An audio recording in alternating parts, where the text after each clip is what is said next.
HP EliteBook 840 G7, 840 G8, Core i5 10 Gen, Core i5 11 Gen আমাদের কাছে available. HP EliteBook 845 G7, Ryzen 5 আমাদের কাছে available পাবেন।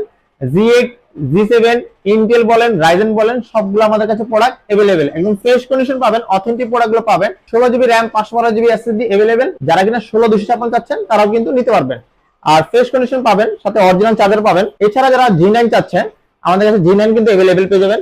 ProBook series পাবেন, EliteBook সিরিজও পাবেন। HP ProBook 445 G9, 16GB RAM 512GB SSD আর dedicated 512GB NVMe পেয়ে যাবেন। আর Radeon share graphics card পেয়ে যাবেন। এটাতে কিন্তু রয়েছে 40 ইঞ্চি IPS ডিসপ্লে, ব্যাকলাইট কিবোর্ড রয়েছে আর ফিঙ্গারপ্রিন্ট সেন্সর রয়েছে। 3 থেকে 4 ঘন্টা 5 ঘন্টা মতন ব্যাটারি ব্যাকআপ পেয়ে যাবেন। এছাড়া রয়েছে যারা কিনা আমাদের কাছে EliteBook সিরিজ চাচ্ছেন Ryzen প্রসেসরের মধ্যে 645 পেয়ে যাবেন G9 আর ব্যাকলাইট কিবোর্ড রয়েছে, ফিঙ্গারপ্রিন্ট সেন্সর রয়েছে, 40 ইঞ্চি IPS ডিসপ্লে, ফ্রেশ কন্ডিশন পাবেন, 16GB RAM 512GB SSD আর আমাদের কাছে পাবেন G9 এর Ryzen 5 প্রসেসর अवेलेबल। 3 থেকে 5 ঘন্টা প্লাস ব্যাটারি ব্যাকআপ পেয়ে যাবেন, সাথে অরিজিনাল চার্জার 28 পাবেন। সকল ধরনের বিস্তারিত জানতে ল্যাপটপ আর বিষয় থাকুন। ধন্যবাদ।